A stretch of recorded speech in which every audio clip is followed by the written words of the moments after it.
Still इस साल मैं Oppo Find X9 Pro से एक्सपेक्टेशंस थोड़ी ज़्यादा रख रहा हूँ। तो क्या हाल है मेरे भाइयों के, सब बढ़िया है ना गाइस? अगर आप मेरी वीडियो फर्स्ट टाइम देख रहे हो देन मैं आपको एक चीज़ बता दूं, मैं पिछले 9 साल से डिफरेंट सेगमेंट में आने वाले डिफरेंट स्मार्टफोन्स के कैमरास टेस्ट कर रहा हूं, उन्हें उन्हीं सेगमेंट के फ़ोन्स के साथ या उनसे एक्सपेंसिव फ़ोन्स के साथ कैमरास को कंपेयर भी कर रहा हूं। और मेरे चैनल पे आपको ऑलमोस्ट सभी फ़ोन्स के जितना मैं पॉसिबल था कंपैरिजन वीडियोस देखने को मिल जाएंगे। थोड़ी बहुत कैमरा की डिसेंट सी नॉलेज में रखता हूं, लेकिन 2025 में कुछ ऐसे फोन्स लॉन्च हुए जिनकी कैमरा क्वालिटी देख के मैं इतना ज्यादा इंप्रेस हो गया and I was seriously happy because मैं हमेशा से चाहता हूं कि लोग ना कैमरा फोन्स के पीछे कई बार 1,25,000 रुपए तक स्पेंड कर देते हैं एक स्मार्टफोन पे, जो मुझे पर्सनली वर्थ नहीं लगता। 2025 में ये चीज पूरी तरह से चेंज होती हुई दिखी, स्टार्टिंग विद द Xiaomi 15 जिसकी इमेज क्वालिटी लो लाइट में इतनी अच्छी थी। iPhone 15 Pro छोड़ो, iPhone 16 Pro से बेटर इमेजेस देखने को मिली जिनमें नॉइस भी कम थी, डिटेल्स भी बेटर थी। इवन Xiaomi 15 के टेलीफोटो लेंस से मैंने कुछ कमाल के पोर्ट्रेट शॉट्स भी कैप्चर करे।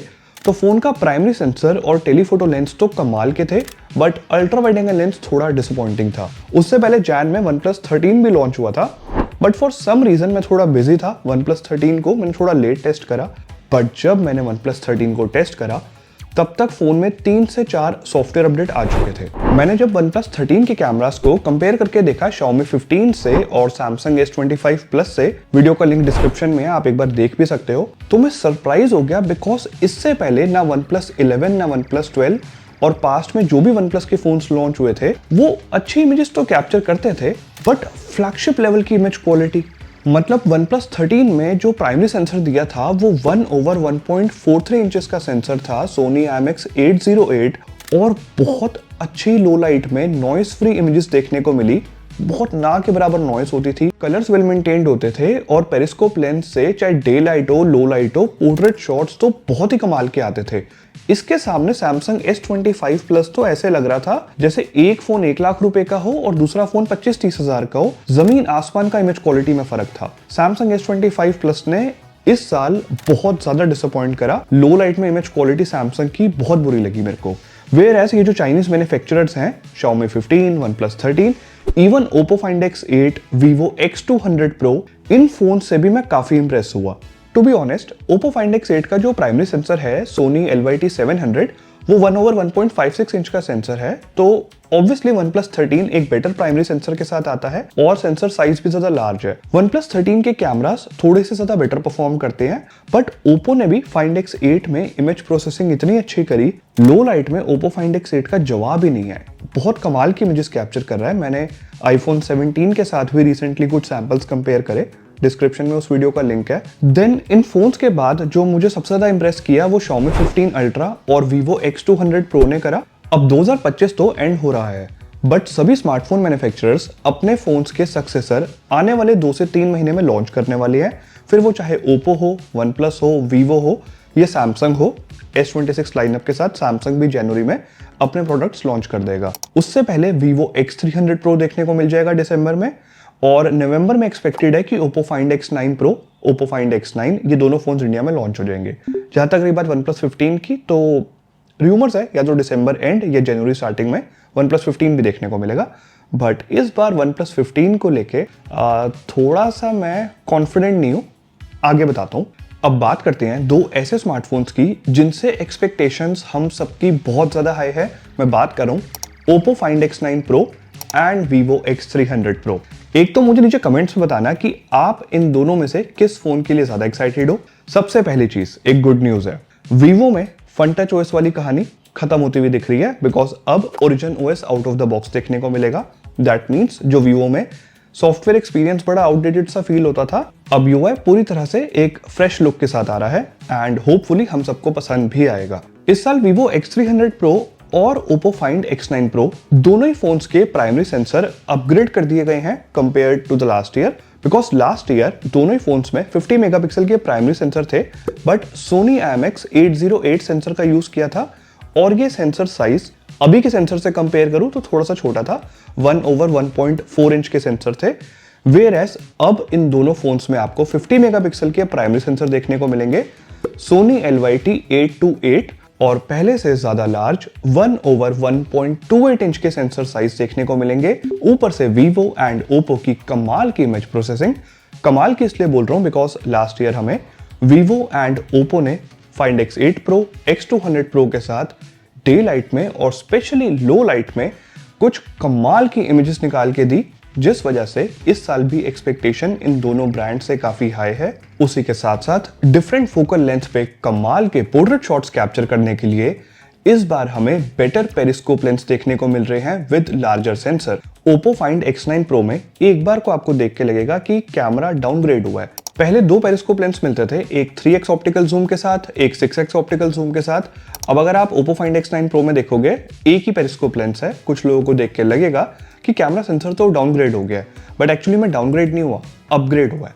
बिकॉज ये जो पेरिस्कोप लेंस है, हालांकि ये एक है 3.7x ऑप्टिकल जूम के साथ आता है, बट ये सेंसर साइज काफी ज्यादा लार्ज है और ये सेंसर भी ज्यादा सुपीरियर है। पहली बार Oppo Find X9 Pro में एक latest Samsung HP5 camera sensor का यूज करा है और इसका सेंसर साइज 1/1.56 इंच है। 3x ऑप्टिकल जूम के साथ ये आएगा और 70 mm तक आप बहुत कमाल के पोर्ट्रेट्स भी कैप्चर कर पाओगे। What if I say Vivo X300 Pro में जो पेरिस्कोप लेंस है, अगेन वो 200 मेगापिक्सल का है, बट इसका सेंसर साइज और भी ज्यादा लार्ज है। I am talking about 1/1.4 inch sensor size, और ये भी एक latest Samsung HP-B latest sensor के साथ आ रहा है।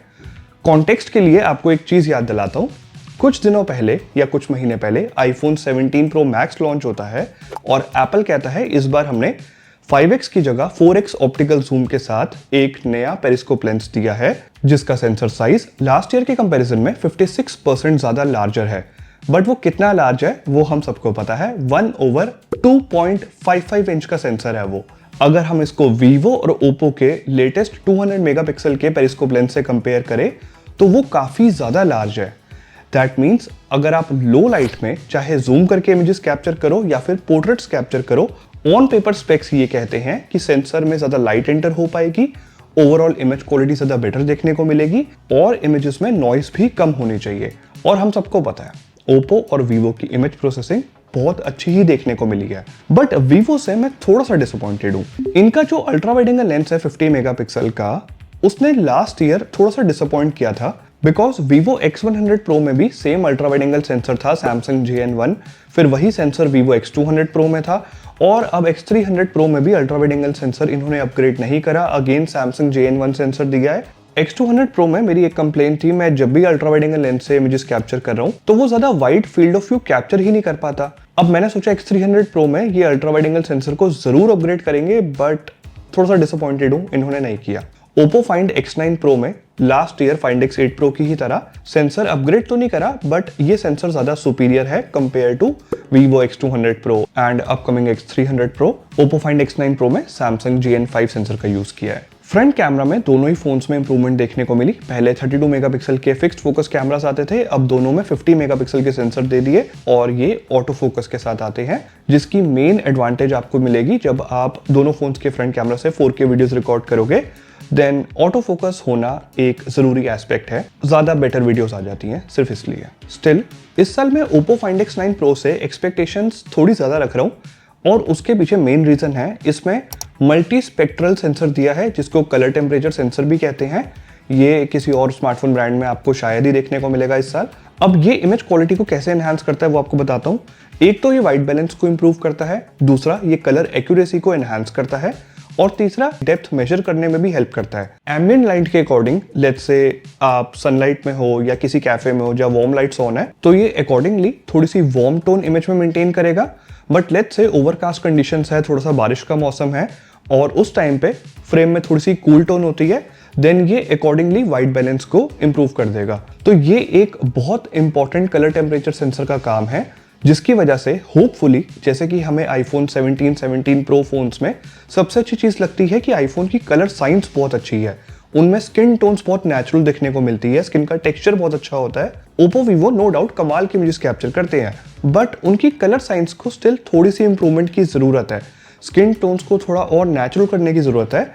तो Oppo Find X9 Pro से मैं एक्सपेक्ट कर रहा हूँ कि कलर टेम्परेचर सेंसर ऐड हो गया, होपफुली इस बार कलर साइंस पहले से ज़्यादा इंप्रूव्ड होगी और शायद ये Vivo X300 Pro से बेटर इमेजेस कैप्चर कर पाए in terms of the colour science. Move करें अगर OnePlus 15 की तरफ, तो यहाँ पे मैं थोड़ा सा डिसअपॉइंटेड हूँ, इसलिए नहीं कि OnePlus की हैसलब्लैड के साथ अब कोलैबोरेशन खत्म हो गई है, ना ना ना, वो रीजन नहीं है।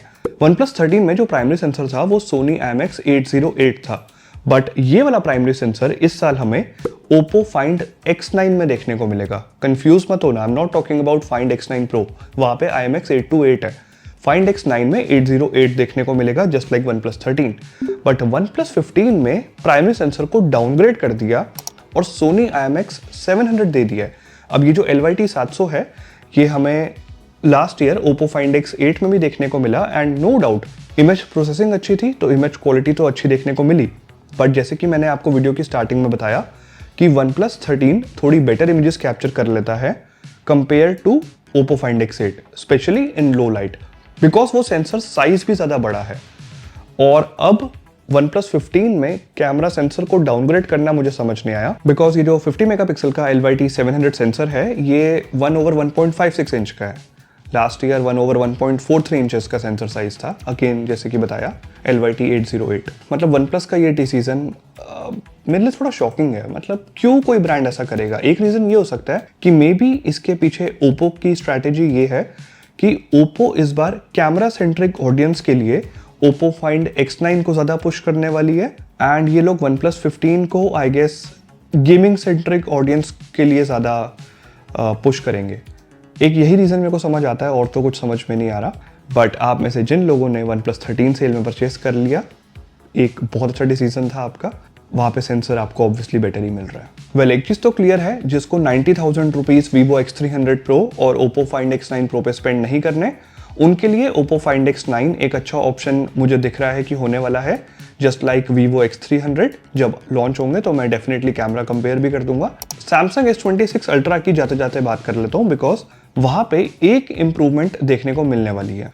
सैमसंग पिछले 3 साल से S23 Ultra, S24 Ultra और इवन S25 Ultra में जो प्राइमरी सेंसर है वो HP2 200 मेगापिक्सल का दे रहा था, बट अब उसको अपग्रेड किया जा रहा है। एक लेटेस्ट सेंसर देखने को मिलने वाला है जिसका सेंसर साइज भी काफ़ी बड़ा होने वाला है and to be very honest Samsung को इस सेंसर की बहुत ज़्यादा ज़रूरत है, because Samsung S24 Ultra, S25 Ultra phones जो हैं ये लो लाइट में इतनी पुअर इमेजेस कैप्चर करते हैं, इतनी नॉइस होती है इमेजेस में कि S26 Ultra को अब सिर्फ अच्छे कैमरा सेंसर्स ही बचा सकते हैं। ये सेंसर्स काफ़ी पुराने हो चुके हैं एंड डेफिनेटली सैमसंग को थोड़ा सा अपनी इमेज प्रोसेसिंग पे भी ध्यान देने की ज़रूरत है, बिकॉज कॉम्पिटिशन बहुत टफ है। आपको चाहे चाइनीज़ मैन्युफैक्चरर्स के फ़ोन्स पसंद हो या ना हो, बट आप फैक्ट्स को डिनाई नहीं कर सकते। Oppo एंड Vivo रिसेंटली अपने फ्लैगशिप फोन्स के साथ कुछ कमाल की इमेजेस कैप्चर करते आए हैं और जहां पे iPhone 16 Pro जैसे फोन्स, S25 Ultra जैसे फोन्स काफ़ी पीछे जाते हुए नजर आए। 2026 बहुत एक्साइटिंग होने वाला है, स्पेशली कैमरा सेंट्रिक ऑडियंस के लिए। और टू बी वेरी ऑनेस्ट, मैं इस साल भी कोशिश करूंगा कि मैं आपको 55 से 65,000 रुपीज़ के बीच में एक ऐसा कैमरा फ़ोन रिकमेंड कर पाऊँ। उसके लिए मुझे बहुत सारे फ़ोन्स को टेस्ट करना पड़ेगा, बहुत सारे फ़ोन्स खुद परचेस करने पड़ेंगे। तो मैं यही एक्सपेक्ट करता हूँ कि आप सब्सक्राइब कर देना। और 55 से 65,000 इसलिए बोला बिकॉज ये एक स्वीट स्पॉट है। अच्छे कैमरा फ़ोन्स पे आप इतने अमाउंट तक स्पेंड कर सकते हो। इससे ज़्यादा एक फ़ोन पे स्पेंड करना, वो भी कैमरास के लिए, मुझे पर्सनली सेंस नहीं लगता। हाँ, अगर आप कंटेंट क्रिएटर हो तो एक अलग बात है, तब आप 1 लाख भी चाहे एक बार को खर्च कर दो। बाकी अगर आपको दिखाना है कि आपके पास 1 लाख, 1.25 लाख के फ़ोन्स है तो शौक की तो फिर कोई कीमत ही नहीं है। But value for money audience के लिए मैं डेफिनेटली एक अच्छा फ़ोन 55 से 65,000 में रिकमेंड करूंगा। यहाँ तक वीडियो देखी है तो मैं एक्सपेक्ट करता हूँ कि, अगेन बोल रहा हूँ, सब्सक्राइब कर देना, वीडियो को लाइक कर देना। बहुत जल्द आपसे नेक्स्ट वीडियो में मिलता हूँ।